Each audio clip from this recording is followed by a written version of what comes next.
Après avoir fait sa formation à White to Dream au Ghana, fait ses premiers pas en Europe à Nordjylland, fait découvrir son talent aux yeux des observateurs à l'Ajax Amsterdam, Mohamed Kudus a décidé cette saison de venir montrer son talent dans le meilleur championnat au monde, la première ligue anglaise. Pour une 40aine de millions, West Ham s'est offert le Ghanéen venu prouver que tous ceux qui voyaient en lui l'étoffe d'un grand joueur avaient raison, un transfert qui illustre une carrière pour l'instant très bien gérée et qui lui permet de faire ses premiers pas dans une ligue où il est destiné à briller au vu de son profil. Pourtant, malgré toutes ces éloges, la vérité est différente, puisque si pour moi son talent est une évidence, pour tous les autres clubs d'Europe, Kudus n'était pas le premier choix de cet été. Peu d'offres concrètes lui étaient parvenues et c'est West Ham qui avait su profiter de la situation pour s'attacher les services du joueur africain le plus prometteur sur le marché. Son arrivée en Angleterre était pour moi un choix intéressant et pertinent. Il ne prenait pas la grande porte en arrivant directement dans un top club, mais il prenait une porte qui convenait à ses besoins. Il lui fallait une année pour s'adapter à la première ligue dans un club qui lui offrirait du temps de jeu, de la patience, qui jouait l'Europe comme l'Ajax et qui saurait trouver un moyen de l'aider à continuer sa progression. West Ham n'était pas parfait. Le style de jeu basé sur un bloc bas cherchant les contres était idéal pour appuyer sa qualité, mais quelques doutes ont entouré son arrivée, notamment sa condition physique, sa capacité à gratter du temps de jeu, à encaisser son changement d'environnement ou à se mettre au diapason d'une équipe tournant autour de Lucas Paqueta. Mais finalement, 3 choses ont permis de rapidement balayer les doutes. D'abord, l'excellente gestion de David Moyes, qui n'a ni voulu l'imposer comme un titulaire dès son arrivée, ni attendu de lui une arrivée fulgurante qui changerait tout. En l'incluant petit à petit en tant que remplaçant, puis en tant que titulaire en Europe,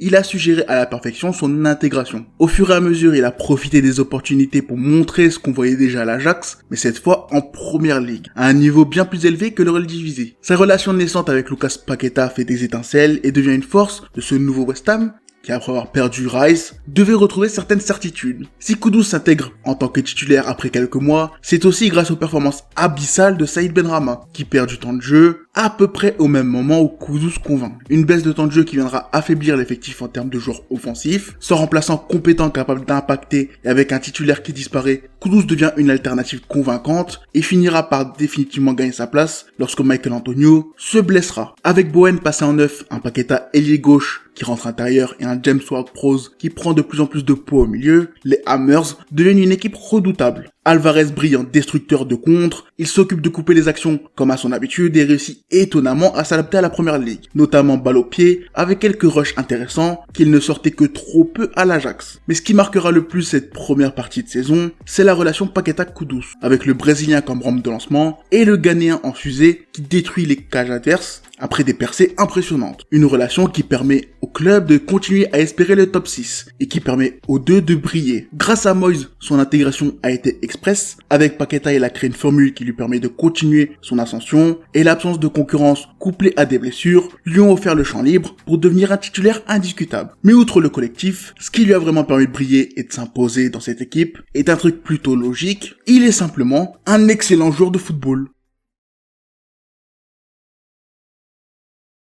Bon, je pense que j'ai pas vraiment besoin de présenter Kudus sur cette chaîne, un milieu qui se distingue par son agilité, sa puissance dans ses appuis, son équilibre, sa résistance et sa qualité technique qui en font un joueur de ballon formidable. Au fil du temps, il a rajouté énormément de choses à sa panoplie, avec notamment une grosse frappe pied gauche qui en fait un buteur intéressant. Techniquement, il est plus qu'au-dessus du lot, il est capable de créer à partir de rien, de dribbler ses adversaires et de percer le pressing adverse, notamment lorsqu'il part dos au jeu. Mais cette saison, en plus de tout ça, on a vu de nouveaux éléments. Il est devenu un bon récupérateur. C'est l'un des aspects qu'il a le mieux exploité lors de cette première année. Il a surpris par son positionnement, sa réactivité et personnellement, j'ai beaucoup aimé. Mais ce n'est pas le seul point d'amélioration. Il est devenu un buteur encore plus fort. Capable de marquer du gauche, il a rajouté de belles frappes à son pied droit pour être encore plus complet. Sur son côté droit, il a continué son évolution en tant qu'ailier, devenant un danger constant notamment lorsqu'il est dans l'axe. Créateur d'action par ses récupérations hautes, sa vitesse de contre, ses capacités pour éliminer ou par ses passes, notamment ses centres, il est littéralement devenu un top joueur de PL en l'espace d'une année. Durant la seconde partie de la saison, il a rajouté une polyvalence supplémentaire en jouant ailier gauche, un poste où il n'était clairement pas à son maximum, mais où il a tout de même délivré de vraies performances. Durant toute la saison, il a sorti de très nombreux moments de magie, des moments absolument incroyables pour une première saison où tout le monde l'attendait, où tout le monde voulait vanner le meilleur youtubeur football pour avoir soutenu le joueur, mais au final, tout s'est passé comme je l'avais prédit. Son but contre Fribourg en Conference League vient littéralement mettre un point final à tous ceux qui doutaient de sa capacité à jouer dans l'axe, et j'ai vraiment hâte de voir sa seconde saison. Si on analyse simplement la situation, en quelques mois, Kudus est passé de l'option D pour des top clubs de PL à un titulaire et leader offensif pour une équipe du top 10 de Première Ligue. Il est un joueur qui a prouvé ses forces, ses qualités, sa compatibilité avec le championnat, et aujourd'hui, tout le monde attend la suite. Pour l'instant, le plus proche pour son avenir se passe en sélection. Avec le retour d'Otto Addo suite aux nouvelles humiliations subies par Houghton, il va faire partie des leaders d'un projet reconstruction. Otto va renouveler pour la énième fois son groupe tout en continuant à appeler ceux qui gangrènent les rangs. Il va continuer à faire les mêmes erreurs mais en diminuant un peu les problèmes en sortant André Ayew des débats. Et comme tu le sens, je suis pas trop optimiste. Kudus va officiellement devenir un leader de la sélection, mais je sens que les résultats vont encore totalement dépendre de lui. Et c'est un problème, que ce soit pour lui-même ou pour le Ghana. S'il veut grandir en tant que joueur, il faudrait que le Ghana retrouve de sa superbe. On le voit avec Haaland, on l'a vu avec Mahrez, une bonne sélection permet d'améliorer l'impact du joueur dans l'imaginaire collectif. C'est un point qui a malheureusement dû peser quand, au lieu d'aller chercher à l'Ajax, le PSG a posé 95 millions sur la table pour l'ancien noté Randal Kolo Muani. Ses performances sont toujours impressionnantes en sélection, mais le niveau de performance de ses coéquipiers plombe ses efforts, à l'image du dernier match de poule de la CAN.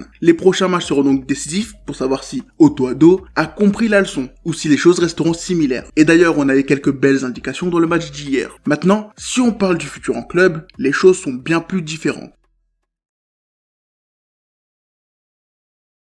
Si on regarde la situation, le club a subi un revers en finissant 9e. Un résultat dont peu parlent mais qui n'est pas normal. Le club a énormément sous-performé en seconde partie, l'absence de rotation a détruit les ambitions notamment en Europe, et l'affrontement contre Leverkusen a mis fin à la seule porte capable d'offrir une compétition européenne à un club qui n'a gagné que 4 matchs lors de ses 18 derniers joués en championnat. Sans Europe, avec un effectif à reconstruire en défense, que tu as encaissé 74 buts, tu as été honteux dans le secteur, tu as même écarté Naïef Aguerd, coupable de pas mal d'erreurs. En plus d'ajouter de la profondeur, notamment en attaque, tu vas devoir changer ta défense et améliorer en investissant pas mal pour passer un cap. Et surtout, tu vas devoir remplacer ton leader offensif. Si Bowen est le meilleur buteur, celui qui dicte le jeu dans cette équipe, c'est bien évidemment Lucas Paqueta. Le Brésilien sort d'une saison intéressante où il a confirmé qu'il était un joueur complet, expliquant pourquoi Guardiola souhaite le prendre cet été pour remplacer son Portugais Bernardo Silva. Un transfert qui signifierait un changement dans la stratégie, dans la tactique. Avec le départ de Moyes et l'arrivée de Lopetegui, c'était déjà en préparation, mais là c'est une confirmation. Un transfert devrait avoir lieu, on pourrait donc croire que c'est parfait, l'équipe va être renforcée, West Ham entre dans un nouveau cycle et Kudus sera l'un des leaders, l'un des visages du club visant l'Europe à nouveau. Ça serait bien. Une année pour totalement crever l'écran dans un club ambitieux, le chantier a déjà commencé avec des Jota, des Luis Enrique liés au club, mais malheureusement, un problème va apparaître. La sentence concernant l'abus des paris sportifs de Lucas Paqueta va bientôt tomber. Et quand on voit ce que les 3 Italiens ont pris récemment comme sanction, on comprend que le Brésilien va prendre encore plus cher. Lui a parié sur lui-même, il y a même certaines preuves qui sont tombées, et ça explique pourquoi les Citizens ont attendu. Eux connaissent ce genre de situation, ils connaissent les problèmes dans la gestion juridique, puisque même ont plus d'une centaine de plaintes sur le dos, et cette attente risque de leur être favorable. West Ham a quelques fonds pour investir,